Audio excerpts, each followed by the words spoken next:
Welcome to Ancient Wisdom, Modern Science, the podcast where timeless traditions meet cutting-edge discovery. I'm Michelle Hammond, and together we'll explore how ancient practices that have stood the test of time combine with the wonders of modern medicine and evolving technologies. Each episode brings fresh insight into how this powerful meeting of past and present is reshaping health and healing, helping us better understand the body and mind connection, enhance well-being, and unlock human potential. In this episode, I'm joined by Mark Lintern, researcher and author of the award-winning book, The Cancer Resolution, The Cell Suppression Theory. Mark's work spans nearly a decade of investigation and over 800 scientific references, culminating in a bold theory that challenges the conventional view of cancer as a genetic disease, reframing it instead as a problem of cell suppression. Recognised with multiple international awards, his work has sparked important debate and opened new ways of thinking about how we approach cancer. This is a conversation about persistence, courage, and the power of curiosity to transform the way we see disease and healing. Mark, it's an absolute pleasure to have you here with me. Thank you so much for joining. No problem. It's a pleasure to be here. Thank you for having me. Now, Mark, you have an incredible kind of story and you have an incredible book that if those that are listening haven't yet read, we're going to urge them massively to do that throughout this kind of conversation and beyond. But before we delve into kind of the book and your incredible gift to the world of cancer and what that means, tell me a little bit about life for you before you got into all of this. What were you doing pre what I know was your own cancer diagnosis? Well, I would consider it a pretty normal life, really. I was a graphic designer, trained to be a graphic designer originally, and just generally enjoying life as normal as everyone else would, going out with friends, socializing. Yeah. I was really quite fit. I was doing triathlons, into martial arts and what have you. But then at the age of 28, I developed a lump on my back. And after consulting 3 different doctors who said it was a sebaceous cyst, I insisted on having it removed. And when they tested it, it was a rare form of sarcoma. Okay. So then I went through that whole process of, the shock of the Yeah. big C. Even though it was removed, I had to have surgery again to make sure they got all of the tissue. So, and it was a stressful time. It was an experience I didn't think I would ever have, especially not at such an early age, because I thought it was quite healthy. So at that point, I was really confused, and I asked my GP and my oncologist potentially why I developed cancer at such an early stage, and they couldn't tell me. Mhm. At that point, I'd heard bits about cancer. And I was under the impression that it was caused by genetic mutations. So I was specifically asking what mutations had caused my cancer, for the purpose of me thinking, well, how can I mitigate this for future reference so Absolutely. cancer doesn't return? Yeah. Again, the medical industry is so emphatic about cancer being a genetic disease as if this is fact, but they couldn't answer that question. They couldn't tell me. It was Yeah. bad luck. So I thought, well, I'm not happy with that because I want to try and work out what the issue was to prevent it. So I started doing some research myself at that point. And it kind of opened my eyes quite quickly because the more I was trying to understand the mechanism through the genetic theory, which is the somatic mutation theory, Yeah. the idea that mutations cause proliferation of cells. Yeah. The more I noticed that there wasn't any decisive conclusions being drawn. It was more chaos. The more I delved into it, the more chaos there was, and Yeah. you couldn't say definitively that any particular gene mutation drove the disease. Although there is one specific one which is often banded around, the P53 gene. However, it's not. There's basically, to cut a long story short, not to go into too much detail, there's a lot of confusion, and that confused me because I thought, based on this confusion, you can't actually state that cancer is a genetic disease because there are a number of issues that I discovered through this process, just 3 months of research, and one was just the randomness of DNA mutations, and that some cancers develop without mutations at all. So that immediately was a big red flag. And I thought to myself, well, at least in those cancers or those situations, something else must have been driving it. Why aren't we looking at that? And if we were to look at that and find that other thing that was driving those particular cancers, could that also be related to these other cancers as well? So it threw up a big question mark. And I'd also come across the metabolic theory and a number of other theories that I didn't go into detail with those. And I didn't go into detail about the metabolic theory at this point, but it opened my eyes to the fact that scientists were still debating the origin of the disease. And I thought that was so interesting. Now, I'd had my second surgery within 3 months, and life carries on. And I just wanted to get back on with life. And I thought, well, you know what, I'm not going to go down this route anymore. I'm going to try and be more healthy as generally as I can be. And I carried on learning because I've always been interested in health and human biology. So learning different ways to eat and exercise, and just to try and keep myself out of the sun and things like that. But had you been given any guidance at that point medically on what to do to mitigate future risk? And No, it was because I was told that it was a case of bad luck. Yeah. Simple bad luck, whatever sun exposure or whatever's happened to you, just the genes have been damaged in a random manner from possibly any type of cause. And we can't put it down to anything in particular. So we can't then advise you on what not to do because we don't even know what's caused it in the first place. Yeah. So it was just basically carry on and enjoy your life. Yeah. I literally did that. And then a few years later, a friend of mine developed cervical cancer. And I thought, well, you know what? I've already broken the seal on this in the sense that I realized there's a different way of looking at the disease, or a potentially different way. Yeah. So there's potentially other options based on the other theories that were available. So I'm going to explore those in order to help my friend look at this through a different lens and help with the standard of care treatments that she's undertaking, because there's clearly other things people can do. Yeah. And she went down the conventional route, and it was very difficult, obviously, for her to listen to what I was saying, being a graphic designer. Yeah. There's so much stress and pressure on people, especially when you've got it's your own diagnosis, it's your life that's on the line. Absolutely. And unfortunately, she passed away within the year. Wow.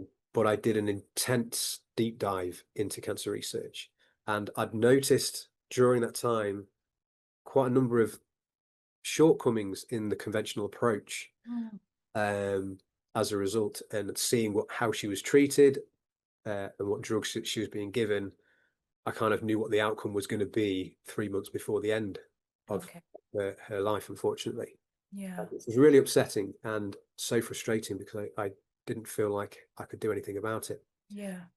So her passing basically was the catalyst that drove me forward to carry on my research, because by this point I'd done a lot of research, about a year and a half, and I thought, you know what, I've got some good information here. I'm going to put it down into a leaflet format, just so that I can then hand that out to any of my family and friends if they ever get a diagnosis, so that they can have a quick read through, and then hopefully that will trigger them into thinking, okay, I can look at diet, I can look at exercise, I can look at a number of other things that can help, such as fasting or the ketogenic diet, that can help standard of care, that can improve my survival outcome. And integrate and support it. Yeah.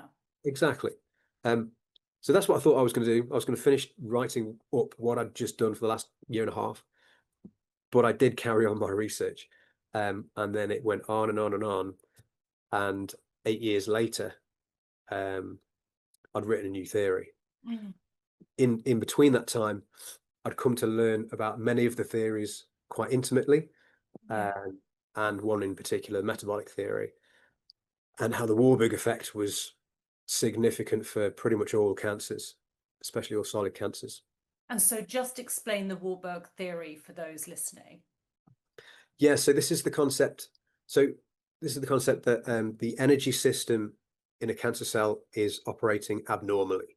Yeah. So cancer metabolism is not operating as it should. It's switching to essentially a backup energy system. So if you want to look at it like there's two energy systems, one that uses oxygen and one that ferments glucose. So Yeah. oxygen is combined with glucose in the first pathway. Glucose is fermented, and we create lactic acid from that second pathway. And the second pathway supports the first. However, it can be quite corrosive if used for a prolonged period of time. So what we see in cancer is this switch to this backup energy pathway. Essentially, the cancer primarily uses that, which is an abnormal state. Now, Otto Warburg in the 1920s discovered that cancer cells respire or use energy in this abnormal way by using this backup energy system. And then that developed the hypothesis or the metabolic theory that possibly the reason for this switch in energy in cancer cells is because the primary energy pathway is damaged. Yeah. And then, because of this switch to this more corrosive energy system, cancer follows that. So the metabolic theory proposes that cancer arises from damage to the primary energy pathway, causing this switch, and then all the hallmarks of cancer, the proliferation, the failure to die, the cells to die, the angiogenesis, the growth of new blood vessels, that develops from this reliance on this backup energy system. Yeah. I recognize that this Warburg effect, as it's now known, because it was named after Otto Warburg, who identified this switch, the Warburg effect is key because it's this consistency that is across pretty much all cancers. Okay. As I was going through this problem-solving process of trying to understand cancer, I realized that identifying consistency was the key to identifying the origin of the disease. Now, halfway through my research, I believed that the metabolic theory was correct. But as I was going through it, there were a number of contentions with that theory as well. There was a number of the hallmarks that it couldn't fully explain and didn't sit right with me. So then I felt that if I was going to be advising family and friends that you should look at the metabolic theory and do metabolic therapies for cancer, I had to be confident, 100% confident that in the theory itself.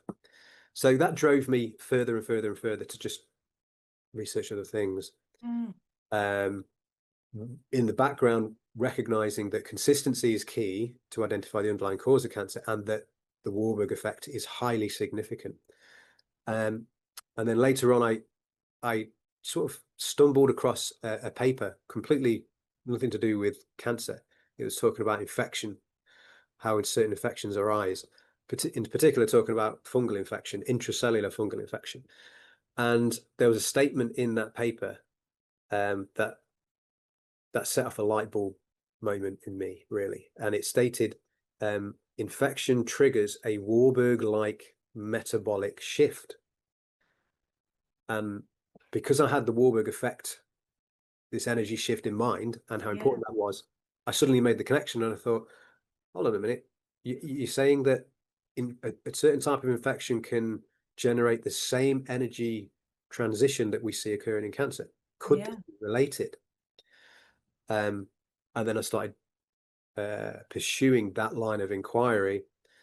And when I asked the questions, can fungi, intracellular pathogens, suppress the cell death mechanism? Yes, they can.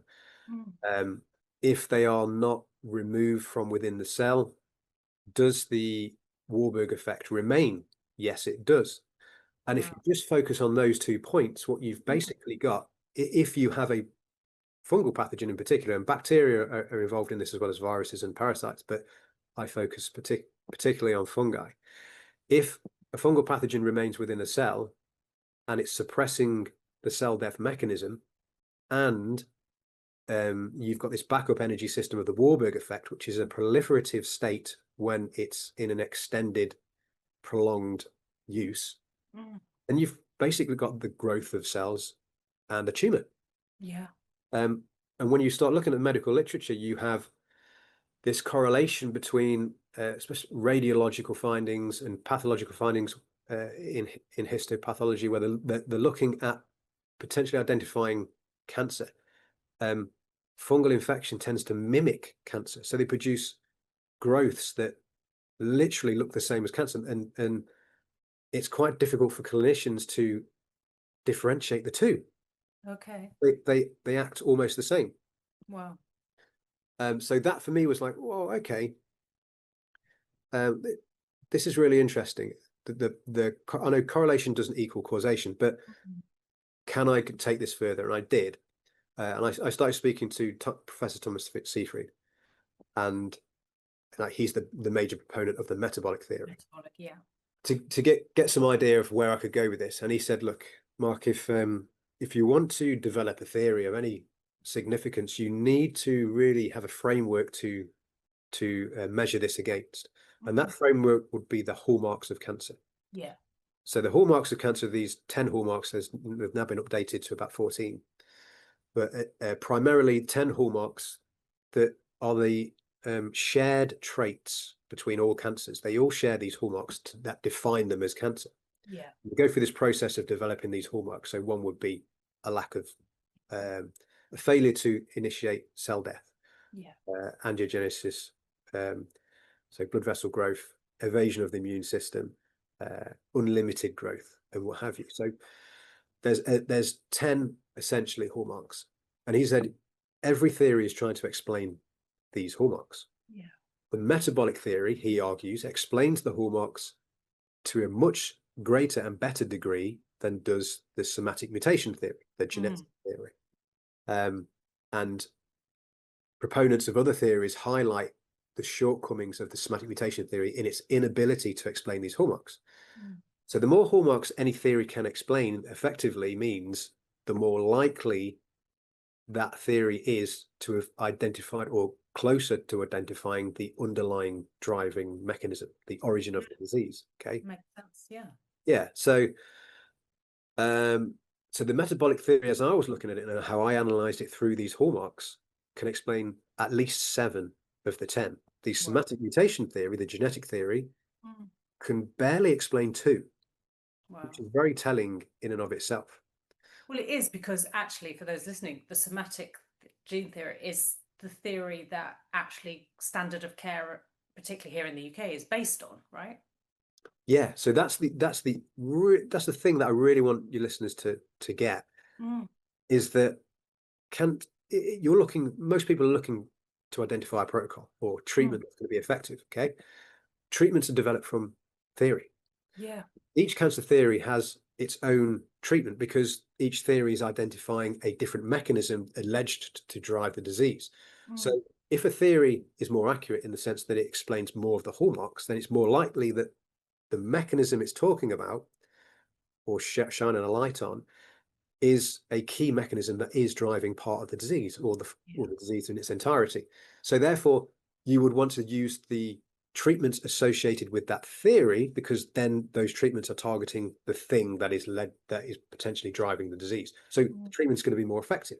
So the more accurate the theory, the more effective the treatments associated with that theory are likely to be. So you want to, as a patient, want to understand the difference between the many theories that are out there and how accurate those theories are, because that will then guide you in your treatment approach.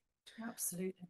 So this is the message I'm trying to get across, because I don't hear anyone else discussing this. So I'm coming from a cancer theory perspective. So when I've developed my own theory, I recognize this relationship with the metabolic theory being, one of the most accurate theory of all theories, and how it can explain much of the hallmarks. And then I try to explain the hallmarks with my theory.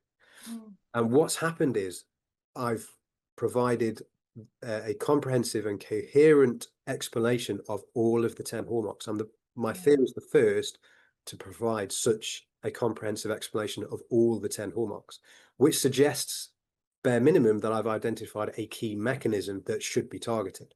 Absolutely. And an opportunity for really considering treatment, support and intervention.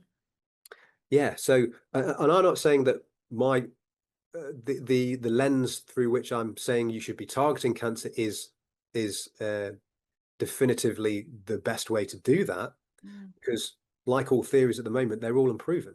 They need to be tested.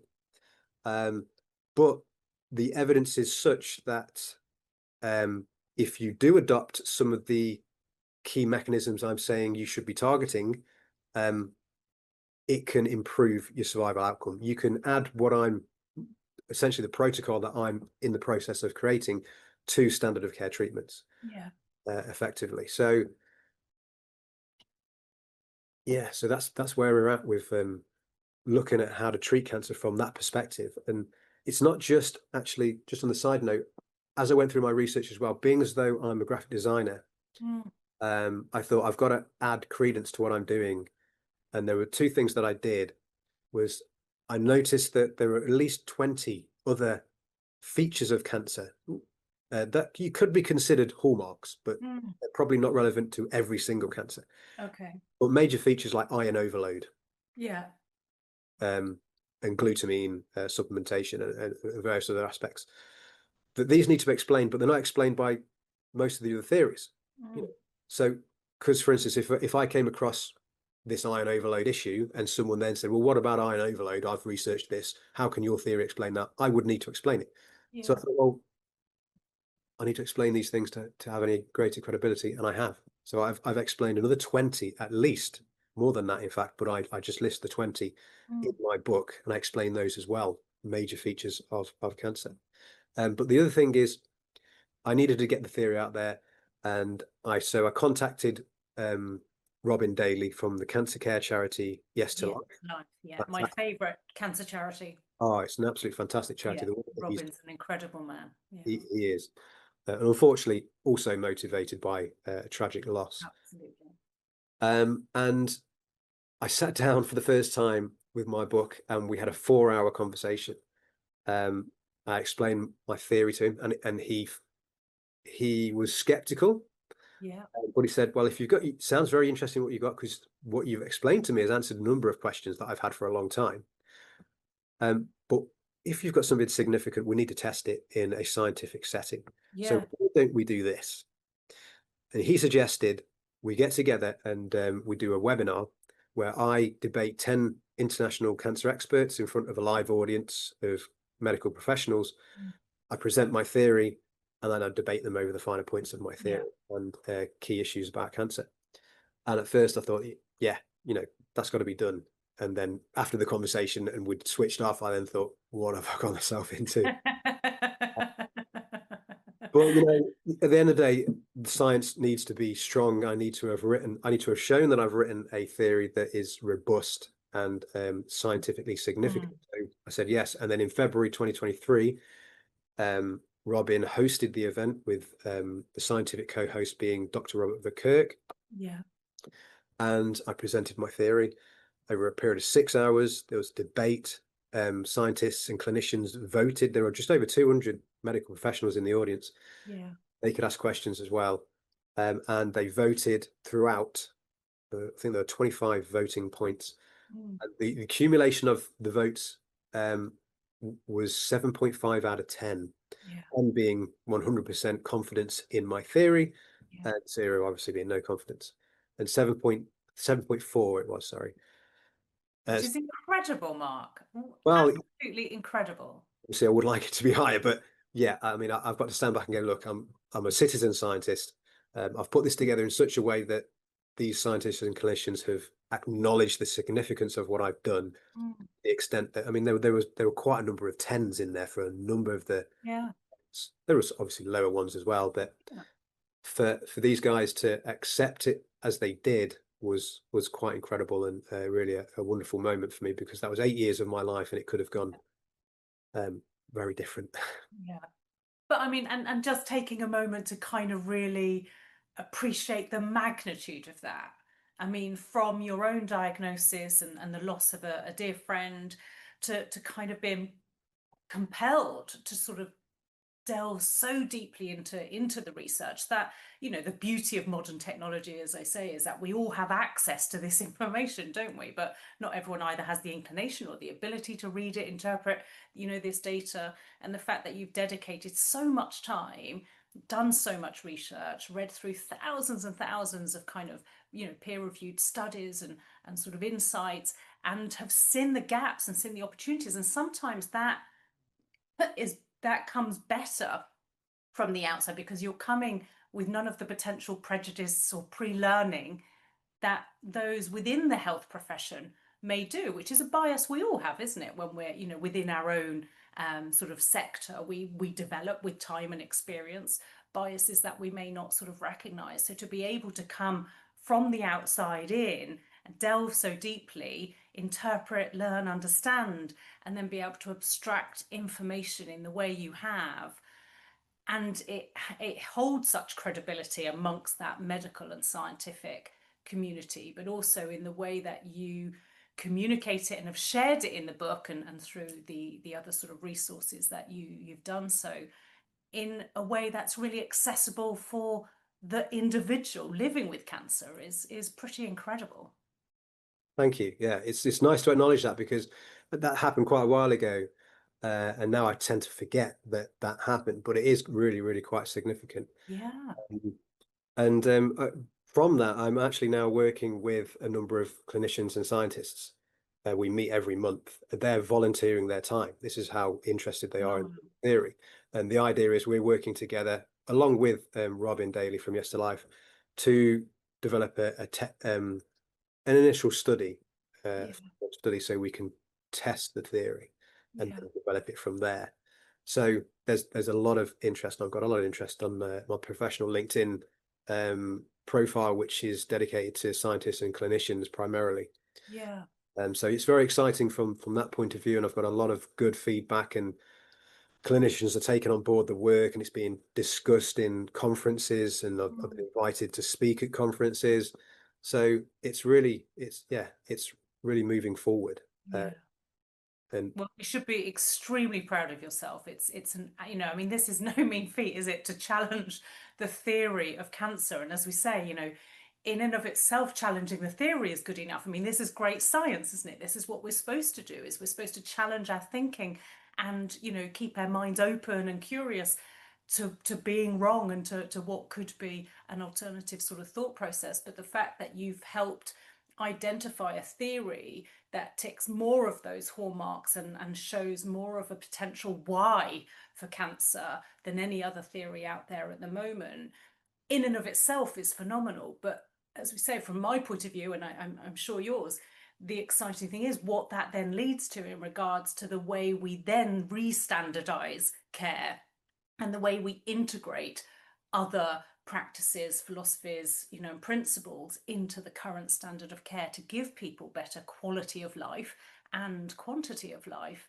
And, to be able to do that as quickly and efficiently as possible, because, there are, 1 in 2 individuals out there dealing with a cancer diagnosis, and cancer still has this absolute ability to just drop people to their knees, doesn't it? It comes packed with so much fear, and people often just feel helpless in their diagnosis and feel like there's nothing they can do. And when they're also being told that it's just bad luck, there's nothing you can do, that's also so disempowering, isn't it? Because it stops the individual thinking about, how they are sleeping, how they are managing stress, how they are eating, how they may be exercising, all of the things that form what we know are critically important pillars of well-being and that keep us all healthy and well.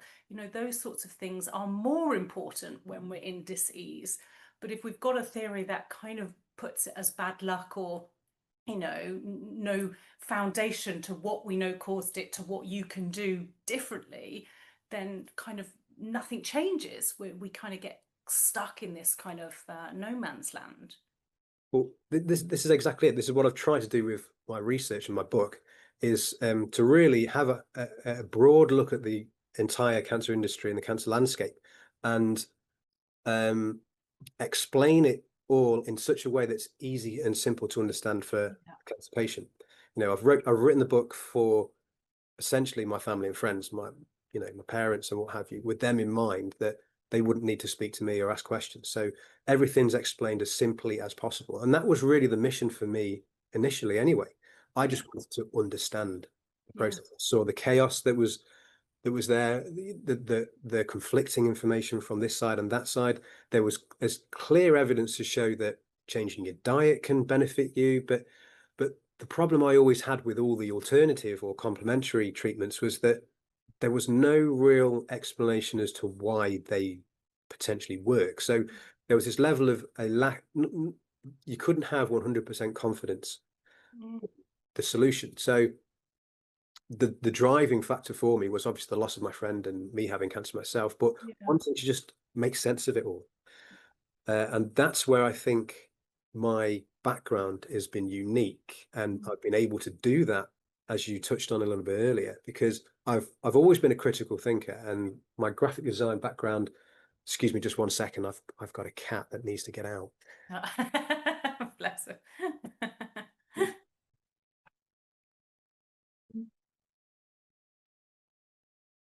Yeah, she was meowing quite a lot. So yeah, my background in graphic design has helped me to think more out of the box, you know. And like Einstein says, there needs to be a creative side to problem solving. And I've always enjoyed problem solving anyway. So I came into this from that angle.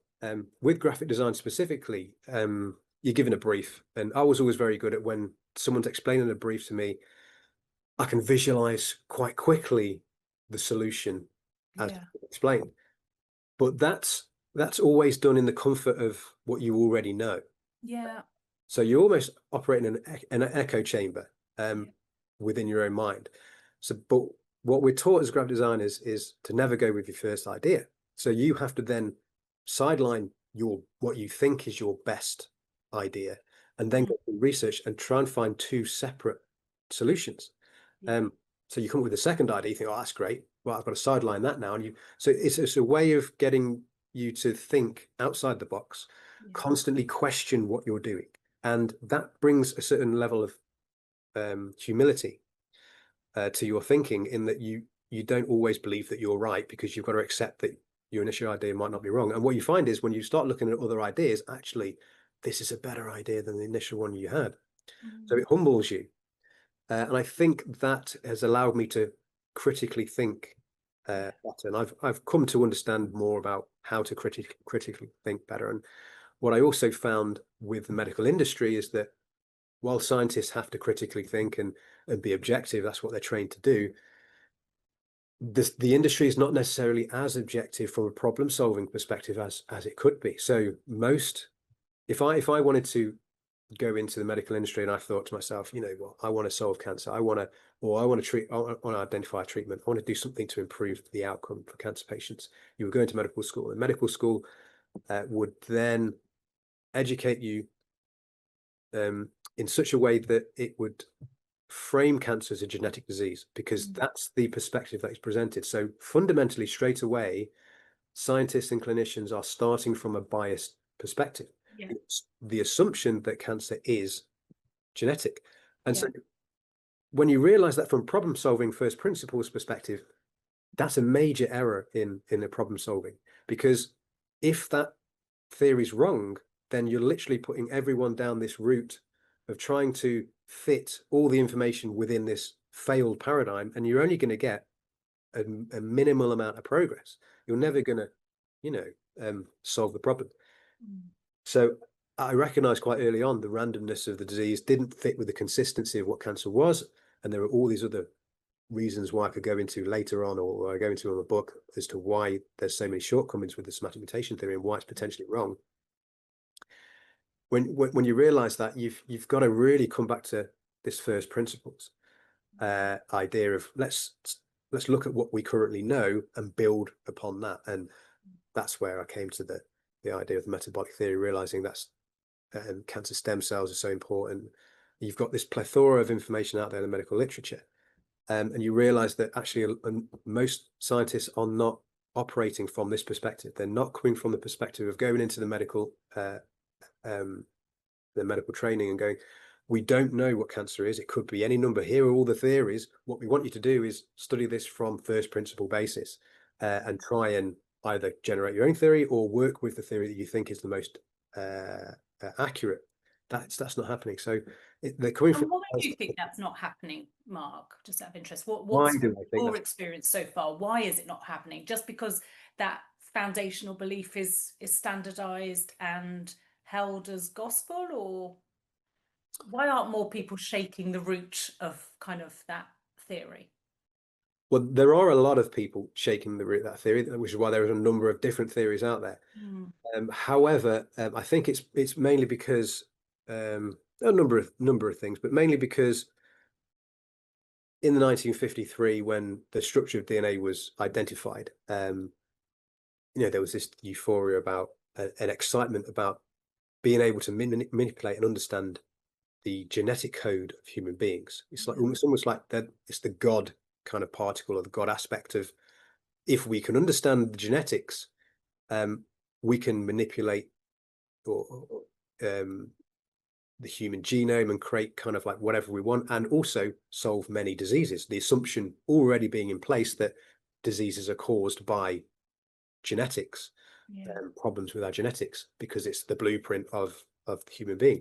So there was a lot of funding was piled into DNA research, and that spilled over into other diseases and then cancer. And it was discovered that there were mutations and damage to the DNA genes. So it was, I mean, it's a legitimate process of really scientists thinking, well, okay, we've got these aberrations in the genome.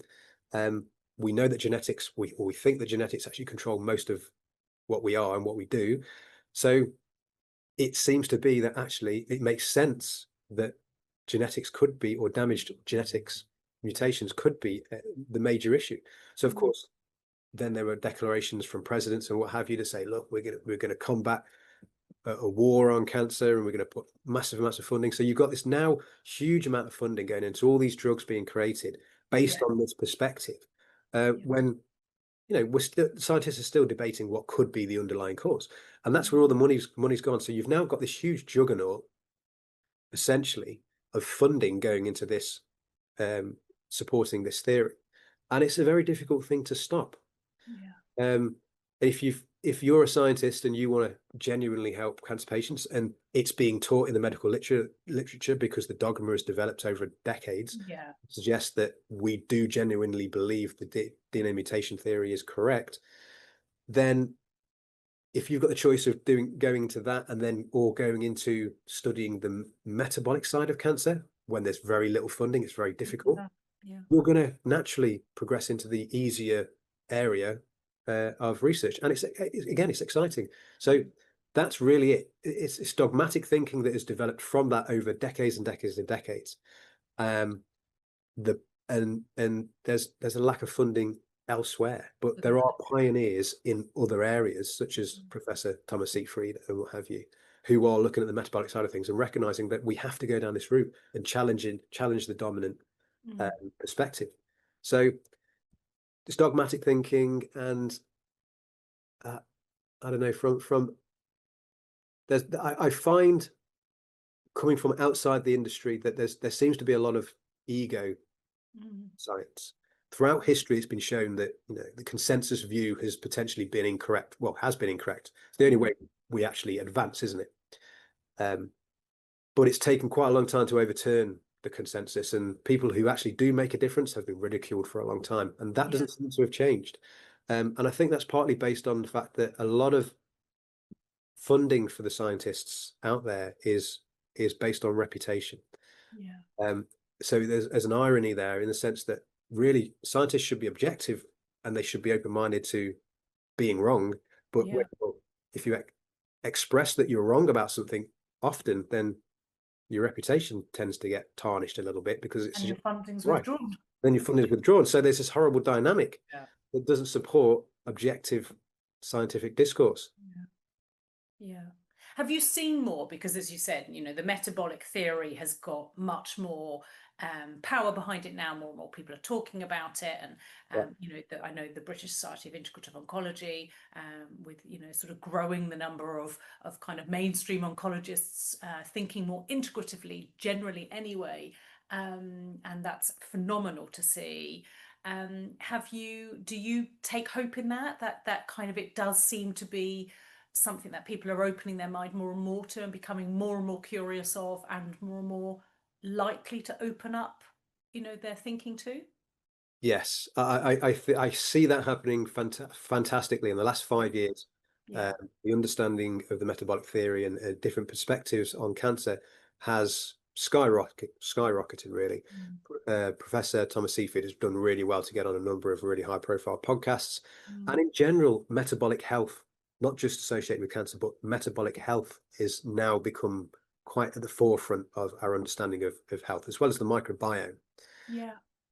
So people are realizing that mitochondria, the metabolic aspects within the cell, are not just energy creating organelles. They do so much more. Even you could say they modulate the entirety of the cell to a certain degree. There's a certain intelligence there related to them that controls a lot of our health. And having a bacterial ancestry, then you've got a relationship with the microbiome as well. So new science, new technology is beginning to highlight the significance of metabolic health. And it's not just about genes. In fact, there's quite a number of papers that highlight that a lot of the health issues that are thought to be related to genetics are actually around 1 to 2% are actually directly related to, I mean, they're obviously related, but directly causal. Yes. Yeah. Through genetic mutation. So yes, there is, I see this massive rise, and I think it's great because it's getting people to think more outside the box. Yeah. So what's your hope, Mark? I mean, obviously, your book, as we've said, if you haven't read it already, for anyone listening, you really must, whether you have a direct, sort of relationship with cancer or not. It's absolutely worth reading for health generally, but it's the cancer resolution and obviously the theory of self-suppression. And we'll put all the links sort of behind that. But what's your hope? I mean, obviously shining a light on, the kind of self-suppression theory, but what's your hope on how this manifests and moves itself within kind of the practice of medicine and supporting people with disease and disorders, and helps empower the individual who may be looking to either prevent or obviously treat themselves once a diagnosis has been given? Well, what my theory essentially highlights is the relationship with metabolism, metabolic health. However, it's the relationship not of one of cell malfunction, but of suppression. It's a relationship of the microbiome and infection, novel infections in the body. What we're finding is that many of the tissues in the body are now populated by, they have their own microbiome. It's not just the gut and it's not just the mouth. And the premise of my theory is that, well, just to go back to highlight the difference or the correlation, the metabolic theory suggests that damage to mitochondria is the issue, the cause of cancer, and damage to mitochondria generally is a problem metabolically, other health conditions. I'm saying, well, in cancer specifically, and probably for a number of other diseases, what you have is with chronic inflammation, it's not necessarily the damage to the mitochondria within the cell, the energy system. It's the chronic damage to the tissue actually facilitates a novel type of infection from pathogens that are present within the localized tissue. So that damaged localized tissue then encourages that infection to occur. And when you have these intracellular pathogens successfully invading cells, damaged cells, and a weakening of the immune system, they establish themselves within that tissue, and then they produce toxins, mycotoxins, and various other metabolites that actually persistently damage the environment and cause further inflammation. And they control and modulate the immune system to weaken it and sustain themselves within that tissue. When you have that development, and that can be throughout the body, you have this almost invisible issue that if you're just addressing this disease through a cell malfunction lens, that is, you're blaming the cell for being damaged and the cells going wrong, you're missing this microbial influence on the body, and you're never really going to solve the problem. So cancer specifically, I'm saying really what you want to be doing is targeting fundamentally the fungal pathogen that I'm saying is potentially the origin of the disease. Yeah. And evidence shows that with certain antifungal drugs, itraconazole, for instance, is one of the best performing off-label drugs against cancer, a broad range of cancers. And there's a lot of talk about other repurposed drugs, and I talk about this in the book. When you look at all these other repurposed drugs, such as metformin, atorvastatin, lovastatin, doxycycline, you find is that they're all antifungal as well. Right. So what I'm arguing is that there's this fungal aspect, this almost invisible invading fungal pathogen or infection that is low level, present within the tissue. It can't be eliminated because of for various factors. The immune system's weak and tissue damage, and that's the cause of essentially cancer. So we need to be addressing that, but we can address that through the process of metabolically fasting, the ketogenic diet. So using metabolic therapies, because those therapies are also antifungal. Hyperbaric oxygen therapy, you're reinvigorating mitochondria. Mitochondria are a defense mechanism against these pathogens. So my research and the solutions I'm putting forward are very similar to the metabolic theory and targeting cancer stem cells, and utilizing treatments from the tissue organization field theory of cancer. So you're looking at the terrain and all that sort of thing. Yeah. And also you're targeting the microbiome, which is rarely mentioned.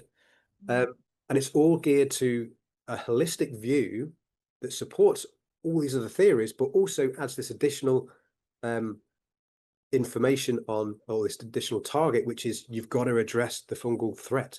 Because what Ravid Straussman's found when he looked at 35 different cancers, he did deep DNA, next generation DNA sequencing, and he found that fungal pathogens and bacteria are present in all cancers. All cancers, and noted that there is a significant signature associated with a detrimental outcome. So that's where the research is at the moment. They've only just really discovered that these pathogens are all present. Now, they could be present after the fact that cancer developed, or they could be the driving mechanism behind it. I'm suggesting that they are. So this is why it's hugely significant. So it's not necessarily that I'm saying just do my protocol and attack the pathogen and that will be problem solved. You've got to address holistically everything, and I advocate for metabolic treatments as well, because that makes so much sense, because you're targeting the fuel that the pathogen actually requires, which is the glucose, similar to the glucose that is being suggested that the cancer cell itself is consuming. So just finally, just to clarify the difference between my thinking and conventional thinking, is that you have all these other theories. There's at least 7 or 8 credible theories. There's many more than that.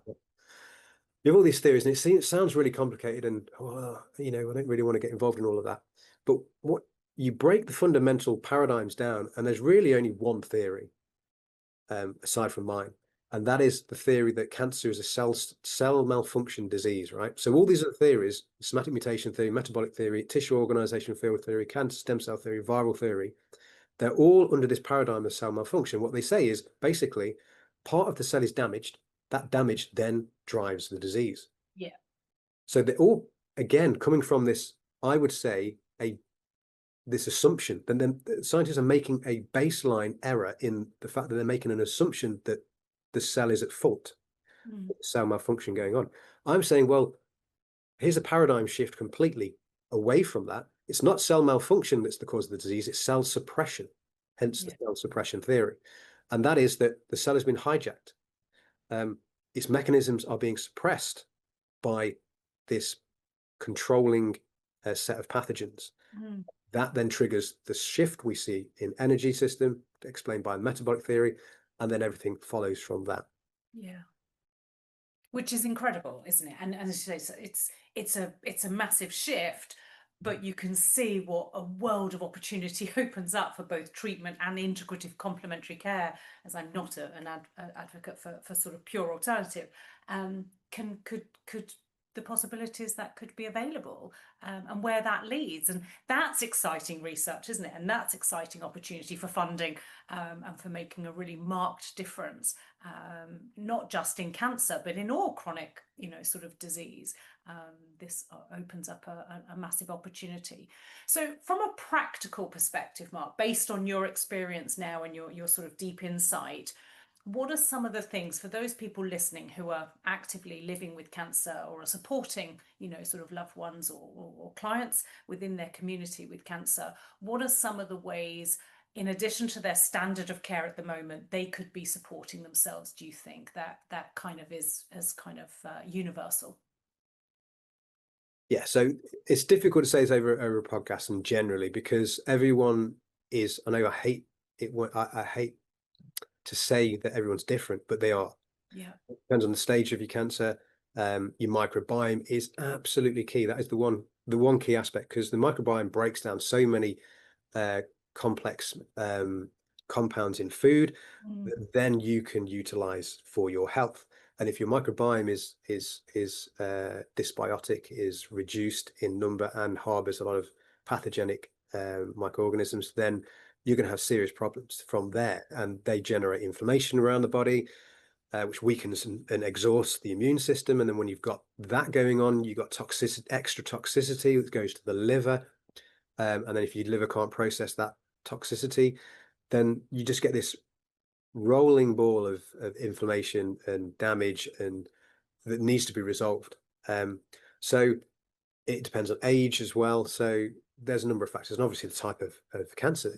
Each cancer is slightly different in how its phenotype is slightly different. So I argue, and I'm working on at the moment trying to identify a specific protocol, but within my book I have a potential solutions chapter which provides a framework of essentially how you can adopt and adapt certain key solutions to your cancer type. Yeah. But primarily it is essentially to look at the terrain. You've got to remove all the inflammation and the toxins, nutrient deficiencies. You've got to repair the cell. You've got to try and bring the body back to homeostasis, and a process where you can strengthen the immune system. And the second would be looking at your immune function. There's kind of two aspects to this.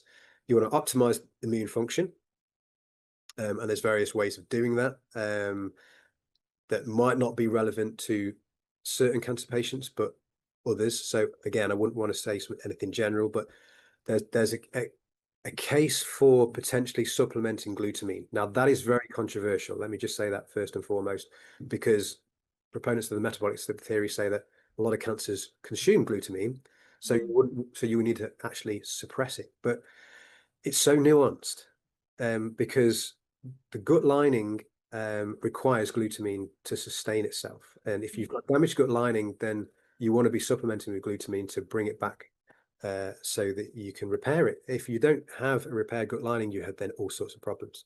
Inflammation, pathogens get into your bloodstream, toxins get into your bloodstream, and that's one of the first things you got to do. And glutamine supplementation will do that. But also rapidly dividing cells, including immune cells, require glutamine. And one of the key problems with cancer is that the body actually produces glutamine. Generally, it's a non-essential amino acid. But when you have chronic inflammation, that glutamine that you're producing is not enough to sustain the immune cells that are using it all the time, because they're proliferative, and they're trying to deal with the infection or the inflammation and the toxins that are present. So you get this exhaustion happening with the immune system simply because there's not enough glutamine. So there's this debate going on as to whether we should restrict glutamine in order to restrict the glutamine feeding the tumor, or we should supplement, because if you restrict the glutamine to restrict the tumor, you might be causing even more damage to the gut lining and to the reducing the strength of the immune system, which may actually benefit the tumor in the long run. Whereas if you also supplement, which is the bulk of the evidence appears to suggest in certain situations that supplementing glutamine would actually be beneficial, because what you're actually doing is you're strengthening the immune system. The tumor isn't necessarily going to absorb any more glutamine than it's already absorbing with the requirement that it needs necessarily. And you're also increasing the health of the gut lining, which means you're going to absorb nutrients, which then is going to further support the immune system and your ability to heal. So there's this argument that it's actually more beneficial for your immune system and targeting cancer than it is actually feeding the cancer itself. But there are variations in terms of different cancers absorbing more glutamine or relying more heavily on glucose. So that's where the nuance needs to be looked at.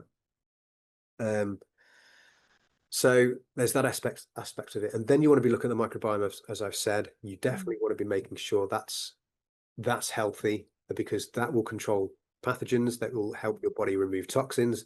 The microbiome in your gut is effectively 70% of your immune system. That's how significant it is. So that needs to be addressed. And there are ways you can improve that. Many clinicians will be able to tell you exactly how to do that. And I don't want to go into too much detail here because we haven't got that much time. Then you want to be looking at the metabolism of the cancer as well. So from the metabolic theory perspective, you do want to be trying to eliminate processed sugars, because it's in the medical literature is clear that it feeds the disease.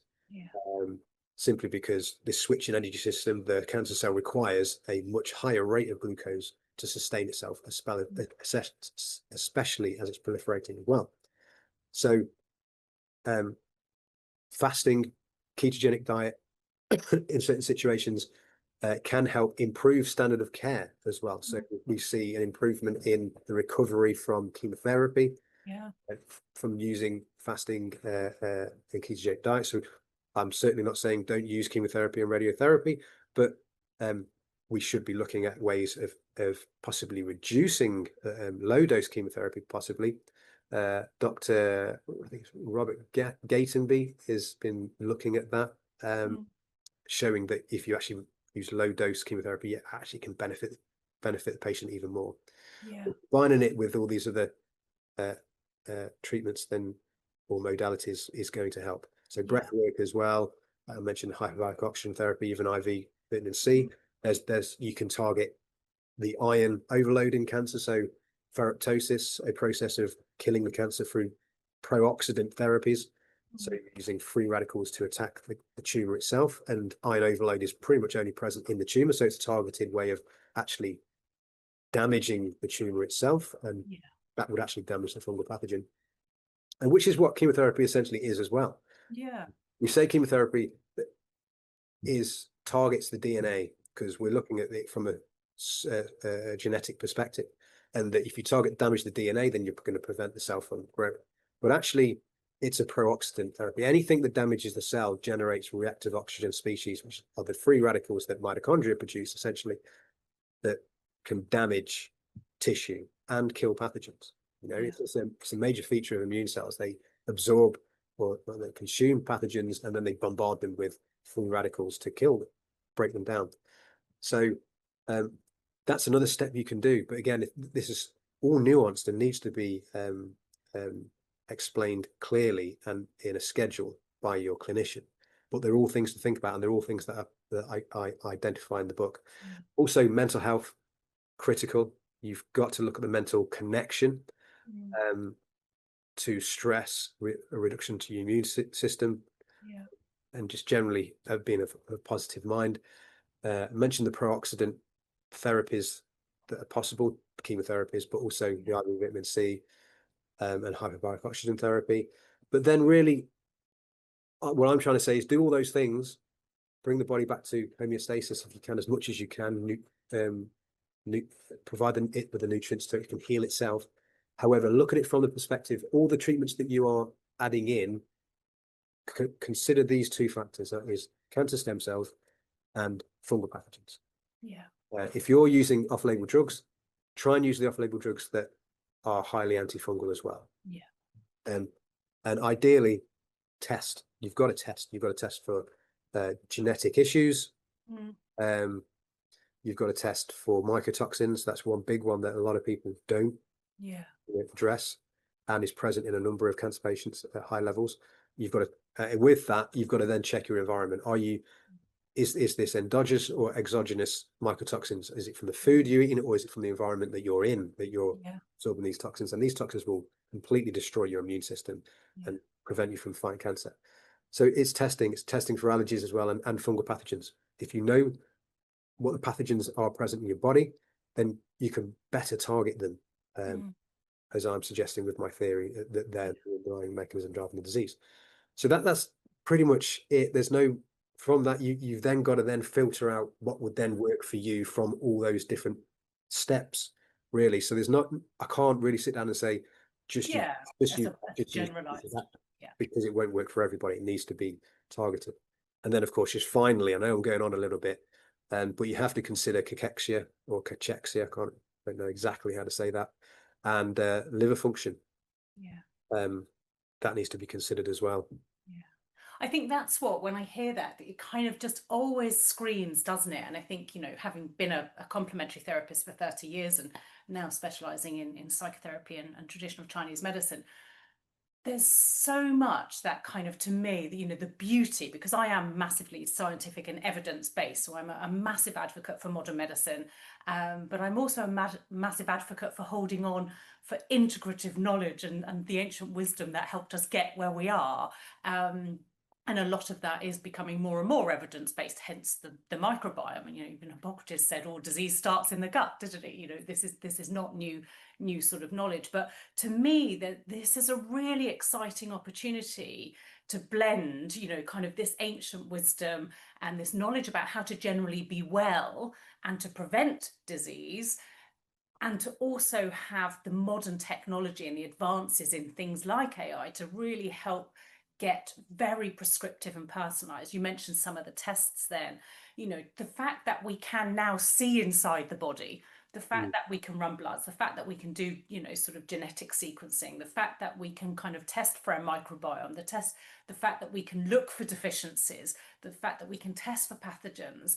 You know, this is the beautiful combination, isn't it? Is that we don't have to guess. We can kind of look at an individual, we can diagnose based on looking at all of that data, running those tests, and then from there create a really personalized and prescriptive treatment plan that combines the best of modern medicine, whether that's off-label drugs or aspects of standards of care when we're looking at cancer specifically, but also recognizing that how they got there from a more holistic point of view, and how we support them for even just more efficacy in the treatments that they're going to have through looking at lifestyle. And that lifestyle matters, you know, as you said, you know, the stress, you know, the mental and emotional well-being. And actually, interestingly, in Chinese medicine, you know, the internal causes of disease are our emotions, aren't they? You know, it's suppressed anger or excessive, you know, display of anger. It's excess joy or suppression of joy. It's excess fear or suppression of fear.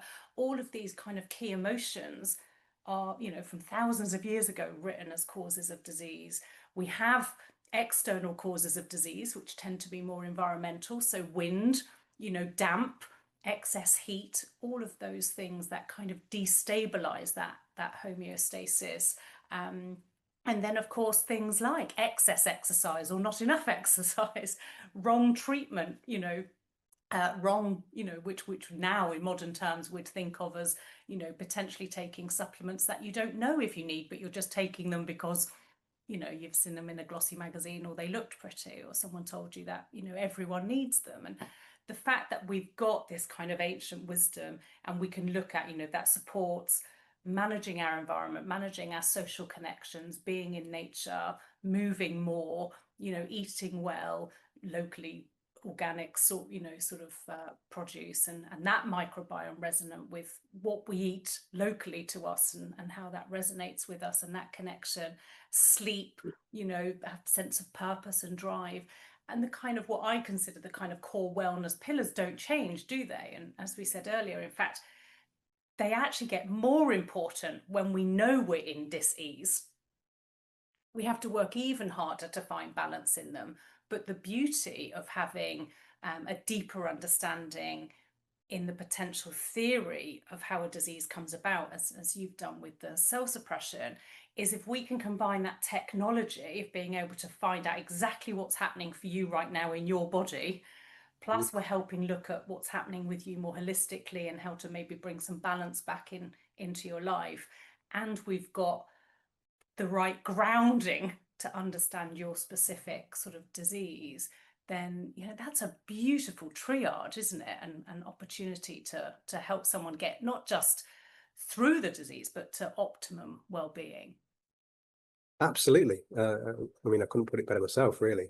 I mean, in a way, health is nuanced and it is very complex, but it can be simplified to a certain degree. But you don't want to oversimplify it. I mean, I know, we live in this era of you want to be able to have a pill and it solves the problem. But health is just, unfortunately, just a little bit more complicated than that. And I think the hope with what we're doing here and modern technology and all these, looking at complementary and alternative medicines as well to supplement conventional, is that there is this whole plethora of other information that can help us identify the core mechanisms that we can address to improve our health and improve our survival outcome. It's not just about one size fits all or this one solution. Where I see the problem with conventional medicine is that you literally have chemotherapy, radiotherapy, and surgery. Yeah. That's the approach we're going to have. That's all we've got. But that can't be how health works or how medicine should work, because clearly it's not 100% effective. Yeah. There's severe shortcomings that we all acknowledge. I mean, people dread having chemotherapy. While it can be effective in a number of situations, we also need to be addressing other aspects, the key aspects that you're talking about, the complementary and the alternative ways of looking at things, the microbiome, all these novel infections and what have you. And we need to realize that these are having a massive impact as well. And if we don't address these, then we're not actually optimizing our healing capacity. And that's what we want to do. So the hope is really to highlight that it's not just about standard of care. That's not the only solution you've got. It can be a good solution, but you've got all these other key aspects that you can address quite simply and easily and quite cheaply that can complement and improve your outcome. Yeah. As you spoke about Dale Atkinson before, how he's literally done what we've just described, and he's had a fantastic result. So, he's the embodiment of that process. Yeah, absolutely. And, Dale's a huge success story. And actually, for those listening to this, if you haven't already, Dale's story will be up and you'll be able to listen to the interview I did with Dale as well. But at huge cost to himself, I mean, he's had to invest so much time and energy. And at a time, as you'll know yourself, having had a cancer diagnosis, at a time where really, when someone gets a diagnosis like cancer, what should happen is the health system around helps just lift that person, support that person, and guide that person to the right personalized and prescriptive route for them that's going to bring about the best sort of results. And as incredible as Dale's story is, it also kind of breaks my heart that someone has had to delve so deeply and be such an advocate for himself and fight for survival, and invest a lot of time and money to kind of get to where he's got. And I'm so delighted at the results of where he's got, and long may that continue. But it also, when you listen to his how he's had to spend the last near year, I mean, it's exhausting, right? Absolutely. And this has been the motivation for me to do what I've done. I mean, a number of other people have been in the same position.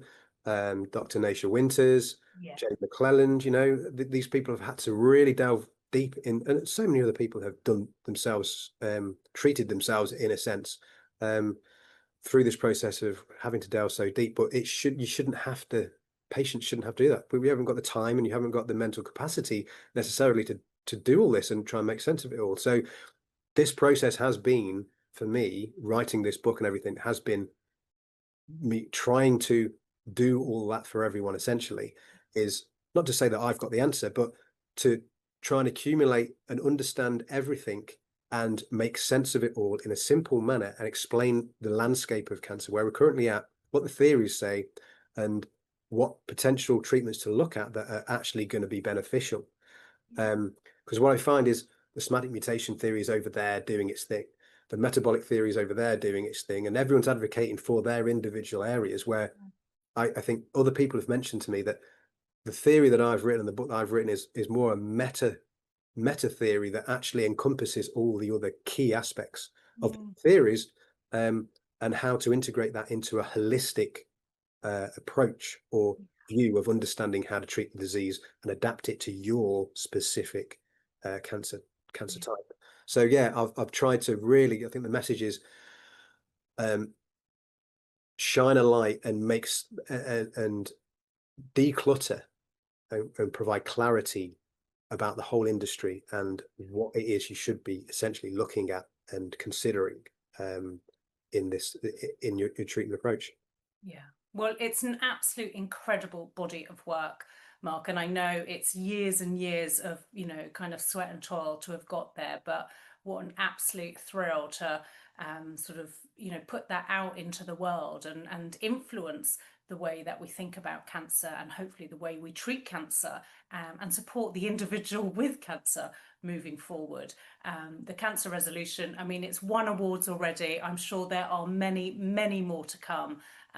But just an absolute huge thank you for everything you've done, and everything you I know will go on and continue to do, flagging this message and supporting people living with this disease. So thank you for me, and I know from all of the listeners, for writing this incredible book. Thank you, Michelle. I appreciate the opportunity of being on your podcast, and it's been really nice speaking to you. Thank you. That's an absolute pleasure. Well, what an extraordinary conversation with Mark. His dedication, nearly a decade of research culminating in cancer resolution, invites us to rethink cancer, not as a genetic inevitability, but through the lens of cell suppression. It's bold, it's challenging, and it opens a door to fresh perspectives on cancer and healing. To dive deeper into Mark's work, you can visit www.cellsuppression.com, where you'll find his award-winning book and further resources. Thank you for joining me on this episode of Ancient Wisdom, Modern Science. If you found today's conversation meaningful, please share it with someone who might benefit. Until next time, be well.